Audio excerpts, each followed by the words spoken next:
Salut et bienvenue dans cette nouvelle vidéo où je vais réagir à mes toutes premières vidéos que j'ai faites sur YouTube.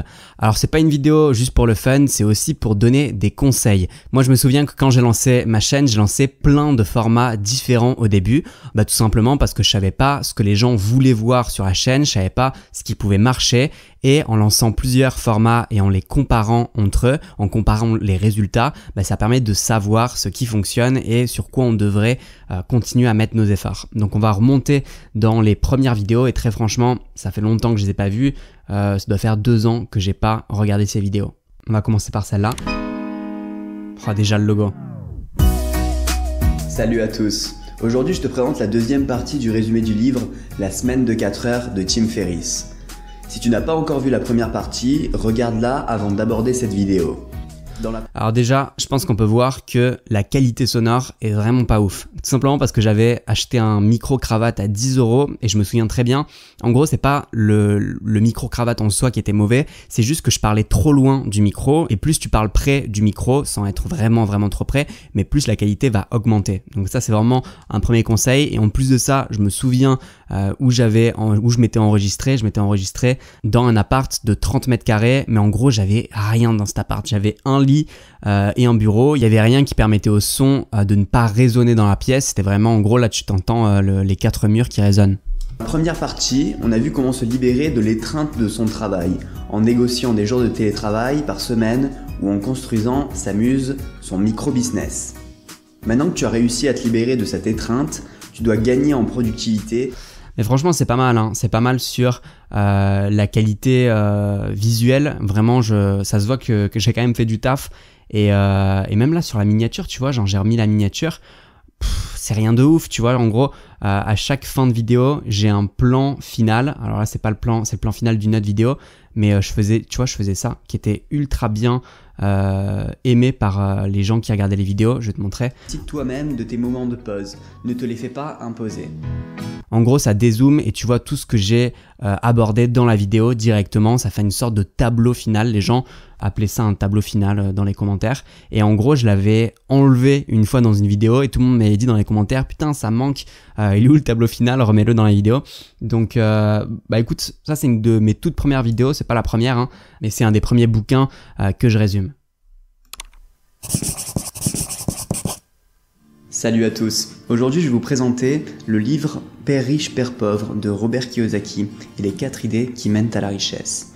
Si tu regardes cette vidéo jusqu'au bout, tu comprendras tous les mécanismes des riches qui te permettront de suivre tes rêves et qui sait, peut-être devenir le prochain millionnaire. Le petit Robert avait 2 pères. Le premier avait un doctorat et le second n'avait même pas décroché le bac. C'est pas mal, hein. Franchement, c'est vraiment pas mal. Encore une fois, sur la qualité sonore, sur l'élocution, ça se voit que je parle pas ultra bien et que je lis le texte tout simplement d'une façon pas ultra naturelle. Mais tu vois, même le début avec le résumé du livre et caler ça, résumé du livre avec le nom compagnie directement sur ça, c'était une bonne idée, je trouve. Et pareil ici avec le père riche et le père pauvre, je trouve que c'est quand même des bonnes idées et ça se voit quand même que je me suis cassé le cul à faire le montage, à essayer de faire le meilleur montage possible. Donc je t'ai montré 2 vidéos qui sont vraiment en mode résumé de livre. Je me cachais un peu derrière les idées du bouquin que je résumais au début, mais c'est normal. Et en gros là c'est le premier format différent que j'ai lancé. Dans le livre La semaine de 4 heures, il y a une histoire avec le pêcheur mexicain. Et je l'ai tout simplement sorti du bouquin pour raconter une sorte d'histoire inspirante.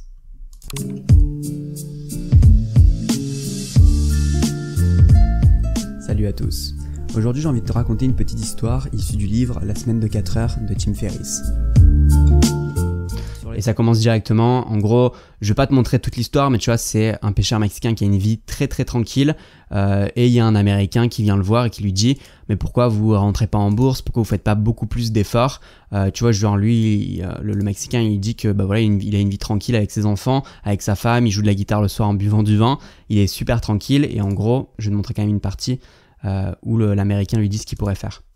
Naturellement, pour vous installer à Mexico, puis à Los Angeles, et pourquoi pas à New York, où vous trouveriez les bonnes compétences pour continuer à développer vos activités. Le pêcheur mexicain demande alors « Mais Seigneur, ça va prendre combien de temps tout ça ?» À quoi l'Américain répond « Oh, 15 à 20 ans, 25 ans maximum. » Et après, Seigneur, l'Américain rit et dit « C'est là que ça devient vraiment intéressant.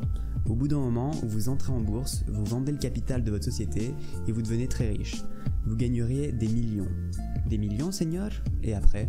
Après, vous prenez votre retraite et vous vous installez dans un petit village au bord de la mer, où vous dormez tard, pêchez un peu. Donc du coup, tu l'as compris, dans cette histoire, il y avait vraiment cette morale à la fin. Pour le coup, pour le pêcheur mexicain, son bonheur, il est déjà devant lui. Il n'a pas besoin de courir après, à travailler beaucoup plus pour être plus heureux.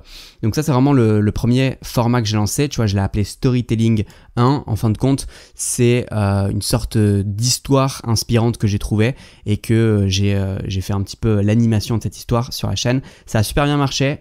Et voilà, je me souviens de ce commentaire-là que j'ai épinglé il y a 2 ans. Et le gars a regardé la vidéo et a fait ce commentaire qui est ultra long. Et je me rappelle aussi d'un autre commentaire. Tu vois, je vais te raconter une histoire vraie que mon grand-père racontait souvent. Donc vraiment, tu vois, ça a fait réagir les gens et ça leur a permis de s'engager dans les commentaires. Ça, c'est une vidéo avec une sorte de discours inspirant. Je l'ai appelé aussi storytelling, mais c'était vraiment un format différent avec des discours de personnalité. Là, c'est Jim Carrey, j'avais fait aussi Steve Jobs. Et pour le coup, c'était vraiment reprendre un discours qui était inspirant. T'as plein de chaînes qui font ça, notamment dans tout ce qui est motivation maintenant. Mais à l'époque, ça n'existait pas trop sur le YouTube francophone. Je te mets un extrait. Comment vas-tu servir le monde? Qu'est-ce que les gens ont besoin que ton talent puisse leur apporter? C'est la seule chose que tu dois trouver. Je peux te dire par expérience que l'effet que tu as sur les autres est la monnaie la plus précieuse qui soit. Parce que tout ce que tu gagnes dans la vie va pourrir et se désagréger. Et tout ce qui restera de toi est ce qui était dans ton cœur. Dans la vie, tu auras toujours seulement 2 choix, l'amour ou la peur. Que choisiras-tu? Donc vraiment quelque chose de très très émotionnel et pareil, je pense que ça a vraiment fait réagir les gens dans les commentaires. C'était vraiment des formats qui fonctionnaient bien pour moi parce qu'ils arrivaient à faire, je crois, dans les 1000 vues à la sortie. Bon là, bien entendu, on est 2 ans et demi après, donc ça a quand même fait des vues avec les personnes qui sont arrivées après. Je te montre un autre format que je trouve ultra intéressant, c'est le format des énigmes. Donc je te montre cette énigme. Je vais dessiner 9 points et le but du jeu, ça va être de relier ces 9 points avec 4 traits, sans lever la pointe du stylo. Alors je vais essayer tout de suite, 1 trait, 2 traits, 3 traits et 4 traits. Bon, j'ai pas réussi. Alors maintenant, c'est ton...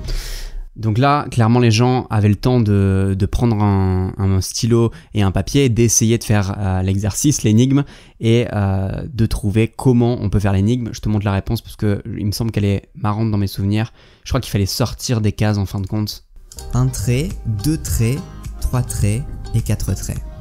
Donc là pareil, c'est un format qui avait bien fonctionné, les gens étaient présents, aimaient vraiment regarder le format et s'engager pas mal dans les commentaires, en tout cas pour l'époque. Et vraiment ça, c'est plein de formats que j'ai pu lancer sur la chaîne et qui permettaient vraiment d'éliminer les formats qui fonctionnaient pas du tout et de garder ceux qui fonctionnaient le mieux. C'est vraiment quelque chose que j'ai arrêté de faire au bout d'un moment. Je me suis beaucoup plus concentré sur tout ce qui était conseils.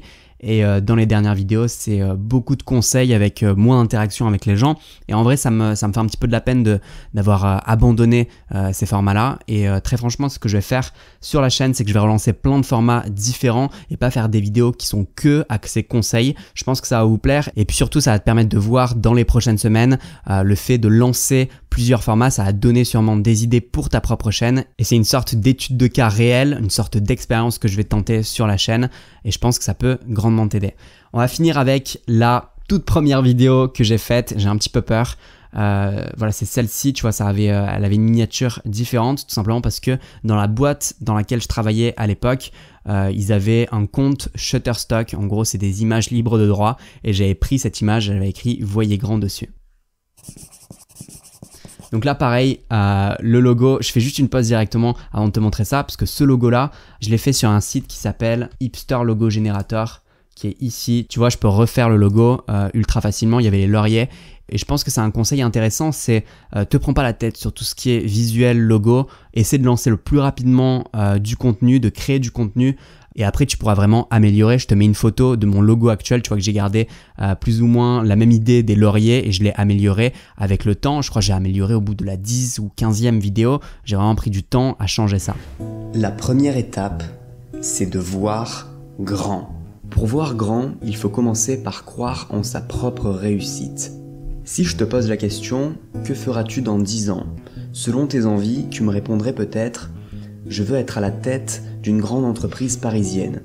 Bon, tu vois, c'est un peu le même délire. Je parle un peu bizarrement, pas avec la meilleure élocution du monde. La qualité est pas incroyable et clairement, mon intonation est pas la meilleure que je peux avoir. Mais c'est normal, je commençais à l'époque et je venais de lire ce bouquin, La magie de voir grand, qui est vraiment un super bouquin parce que ça te permet de voir d'autres horizons possibles. La société aujourd'hui, elle te fait penser très rapidement que tu peux oublier tes rêves et que tu es obligé d'avoir une vie que tu veux pas. Et vraiment, ce bouquin, moi, il m'avait donné l'impression que c'était possible de construire sa propre vie, de construire son business, possible de pas rentrer dans les cases, possible de pas travailler pendant 40 ans pour une entreprise que t'aimes pas, possible de lancer ton propre business, d'avoir une vie qui correspond à ce que tu as envie de faire. Et très franchement, le lendemain, je lançais ma chaîne YouTube et une semaine plus tard, j'avais publié la première vidéo. C'est de pratiquer l'automotivation. Prenez une feuille de papier et notez toutes vos qualités. À partir de là, vous allez composer votre propre message motivant. Il ne faut... Très franchement, je pensais en regardant la toute première vidéo que j'allais vraiment me foutre de ma gueule.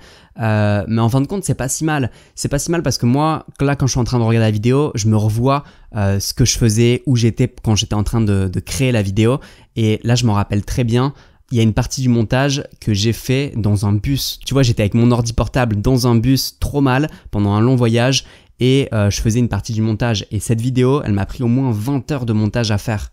Et je m'en souviens aussi quand elle est sortie, bon là, elle a pas mal de vues, mais quand elle est sortie, elle a fait 150 vues en 2 semaines et au bout de 2 semaines, ça avait bloqué à ce niveau du compteur. Et très franchement, je pense que ça se voit dans la vidéo, notamment au début, tu vois, ou même carrément, je cale un bruitage de dessin, tu vois. Et vraiment, j'ai fait ce que je pouvais. J'ai fait du mieux que je pouvais faire à l'époque. Bien entendu, il y a des défauts. Bien entendu, ça va pas sur l'élocution et sur plein d'autres choses. Mais c'était le mieux que je pouvais faire à l'époque. Et même s'il y a eu que 150 vues, qu'il y ait 150 personnes qui regardent ou 150 000, bah c'était pareil pour moi. Ça me fait penser à une phrase de Navo qui dit que tu peux jamais savoir quel contenu, quelle vidéo tu vas créer va partir virale, va être vue de nombreuses fois et tu sais pas non plus qui voit tes vidéos et ça peut t'arriver d'avoir une opportunité parce qu'une personne importante voit une de tes créations et si tu as fait du mieux possible, du mieux que tu pouvais, ça peut vraiment t'apporter des bonnes opportunités. Je te mettrai la phrase de Navo à la toute fin de cette vidéo. Quoi qu'il en soit, si tu as aimé cette vidéo, tu peux la liker, tu peux écrire un commentaire, je réponds à tous les commentaires. Et aussi à partir de maintenant, je vais faire une vidéo par semaine. Ça sera très probablement le dimanche, donc moi je te dis à dimanche prochain. Salut! Tout est une opportunité, donc fais tout très bien. Ne fais jamais à moitié, parce que sinon le moment où tu avais de la chance, c'était peut-être le moment où tu as fait à moitié.